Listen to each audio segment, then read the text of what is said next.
what are some memories that you have from your time with your host families? Yes, I got a chance to go to the party with her friends. Okay, what kind of party? Like a birthday party or? It's kind of a pizza party. A pizza party, yes, American pastime. Yes, and we got time to go to Chicago downtown to explore the museum. I love the buildings there, right? They're so beautiful. Yeah, everything is so perfect.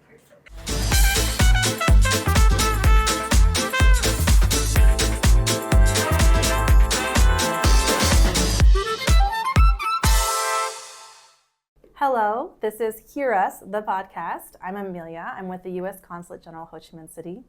We're coming here to you from a secret location. No, it's not. We're right by the American Center on Le Yuan Street in Ho Chi Minh City at Diamond Plaza.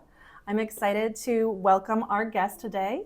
This is Yu. She's from An Giang Province, and she's currently based in Ho Chi Minh City. Welcome. Thank you. Thank you so much for inviting me to be here today. My name is Yu, and I'm an alumni of the SEAYLP program in 2017. So today I'm super excited to share my experiences and insights on the program. So yes. So when you were first thinking about applying and you decided, okay, I'm going to just jump into this application, can you walk us through a little bit of the application process, getting ready for the interview? Do you mind sharing a little bit about that? Okay, so basically, we have two rounds in overall. Okay. So the first round is application form. One application form, one recommendation letter from the teacher, and one transcript. And the second round is the interview. So it's up to where you are based in. In Vietnam, you will be called for the online interview, the virtual one, or the on-site interview. So at that time, I was living in rural areas, so I got a virtual interview through Skype. Yes. How did it feel when you got that call or that invitation? Was it by email or? So I got a call from the U.S. Consulate General officers, and she told me that you got the chance to step into the second round and prepare for it, and they remail me later. And on the second round, so I think the interview is not really something difficult. It's really comfortable for me. At that time, yes. Really? Wow. I don't know why, but I didn't feel nervous at all. Okay, that's amazing. Yeah, at that time, like. I just prepare. I just read again my application form and just wait for the interview. And to my experience, the interview happened just 7 days before my birthday. Oh, so best birthday present ever. So at the beginning of the sections, I told the officer that only 1 week more. You're like, it's my birthday. Yeah. Invitation to program, please. No, not that. I'm just kidding. I'm teasing. But I just told them, and I got the congratulations, like the happy birthday wishes from the officer, and I feel really happy. And from that to the end of the interview section, I don't feel nervous at all. I'm glad to hear it. I'm really glad to hear it. Did you think that you were going to get picked, or you were feeling confident, or was it more like, oh, I'm just going to roll the dice, let's see if it works? So at that time, I didn't think too much. Okay. I'm just a little bit not confident about my English, because at the time I'm a little bit young, but my teachers, especially my teacher of English, they encouraged me a lot, and they thought that just take the chance and you will get it. Yeah. Or if you don't get it, you can learn something. You can get some experience for the next. Going through the process. I think that makes perfect sense. I studied abroad when I was younger too, a couple times actually, because I'm study abroad's biggest fan. And I remember when I wanted to apply for a program and I was nervous about the application. I was like, oh, it's competitive. I'm not going to get picked. 1,000 people are going to apply for this. Yes. I got advice from an advisor at the study abroad office at my school, and they said, look, if you don't try, you've already taken yourself out of the running before you even started. So give it a shot. Just give it a shot, and you know what? You never know. Just go for it. So I'm very glad that you did. So did you fly by yourself? Did you fly with other students? How did you get there? So at the year that I participated in the program, we are from different provinces In of Vietnam. Okay. Yes, and we meet together in Ho Chi Minh City, and then we fly to the U.S. together. Okay, that sounds fun. So you meet here in Ho Chi Minh City, and then you Yes. go together. Okay. Are you still friends with people that you participated with on this program? So basically, the program is a really big opportunity for me to get connections with not only Vietnamese friends, but also international friends. So basically, until now, we still keep in touch and we still talk about the activities that we are involved in. I love it. I really get inspirations from my friends. It's a network, so it becomes Yes. a network, right? For you, folks within Vietnam, with other Southeast Asian countries, and also the students that I presume you connected to in the United States, right? Yes. Okay. Tell me more about the activities that you did in the U.S. So in the US, we basically learn about the soft skills. Okay. So we have different sections about how we can do to become a better leader. And we also have study tour. Okay. So we go to many tour, many sites of attractions. We not only learn, but we also have a chance to play, to experience new things in the US.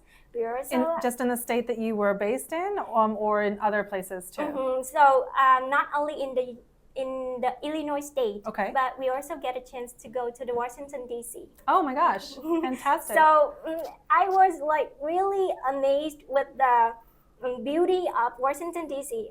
We also got a chance to visit the U.S. Department of State, and like the my office. neighborhood.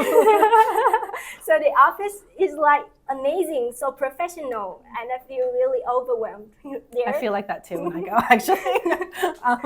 So what was your favorite part of this program? Favorite aspect, favorite thing you did? So I must say my favorite part of the program is a week with a host family. Oh, okay. So not only about learning, playing, but we also had a chance to experience the cultural life with a local American family. Can you tell me about your host family?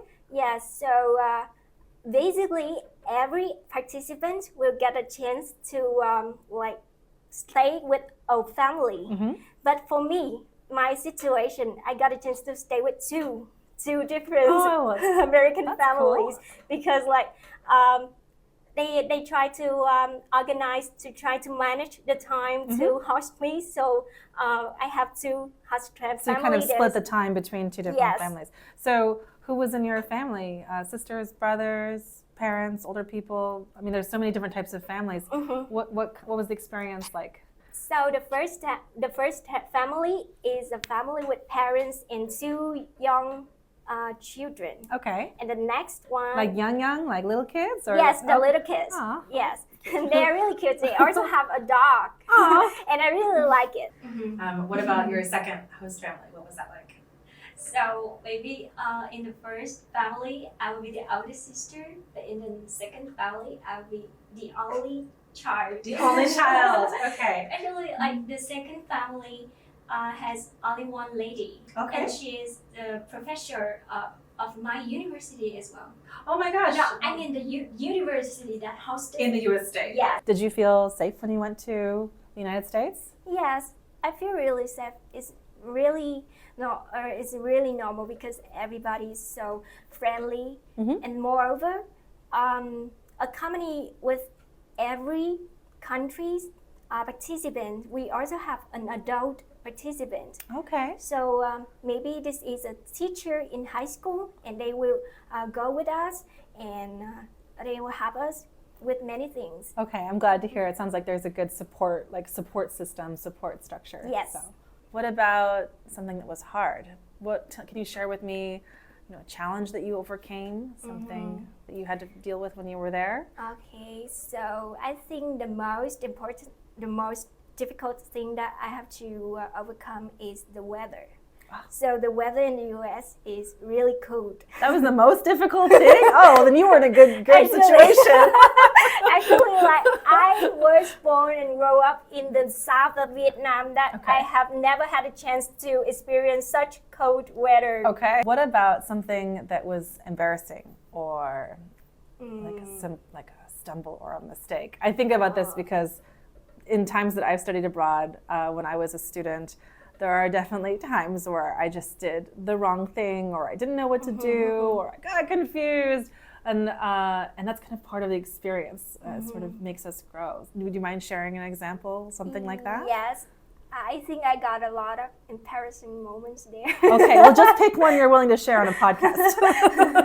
So actually, like because I just live in Vietnam. No, I don't live in any other countries before I got into SEAYLP program. So my English is just that way. It's like I think that my English is good. Just when I come to the USA, it's brand different. Like it's another level, right? It's an immersion, environment. You're surrounded in it. So sometimes, like at a time, I misunderstood people's, and like people told me to do this, and I felt really confident. Yes, I understood. I got you. And then I did the other way. The opposite. You so relate to this. So how did you get through that? How did you bounce back when that happened? So it just happened, and people told me that, oh no, not that.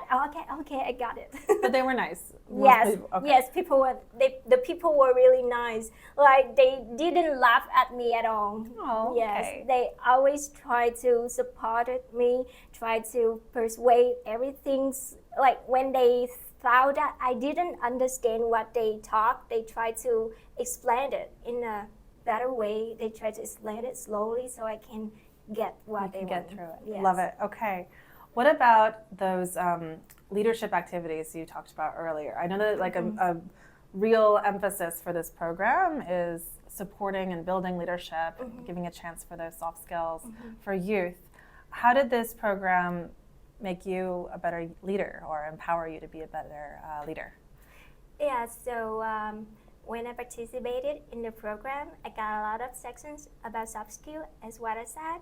I learned about public speaking, and I also got a chance to practice hands-on learning. So I got a chance to make presentations. I got a chance to give feedback to others. So before I come to the US, I think like giving feedback is just saying what you think. Your opinion, right? Saying what I think, saying about my opinions. But when I got to the program, I learned that when I give the feedback, it's not just about giving what I want to say, but just about feeling for the listeners' emotions. Yeah. And like we can give feedbacks to them, we can make them improve, but we also feel for their situation, feel for their emotions. Being in their shoes, right? Yes. Feeling that empathy. Yes. And like many other things comes together and make me better listener, make me a better leader. Yeah. It's also helpful when I get into the workforce. I learn how to get open. I learn how to broaden my connections, and I learn how to work in a team, how to work with others, not only in Vietnam, but also internationally. Yes, and I think I'm really grateful for this program. I'm so glad to hear it. And I so appreciate that you're here with us. I feel like you're paying it forward. Do you know that expression? It's like somebody helps you, and instead of helping that person back, you help the next person. You know, you're paying it forward. Yes. And I think that sharing your story and spending time with us today is paying it forward. So I so appreciate that you're willing to be here, and thank you so much for your time. Yes.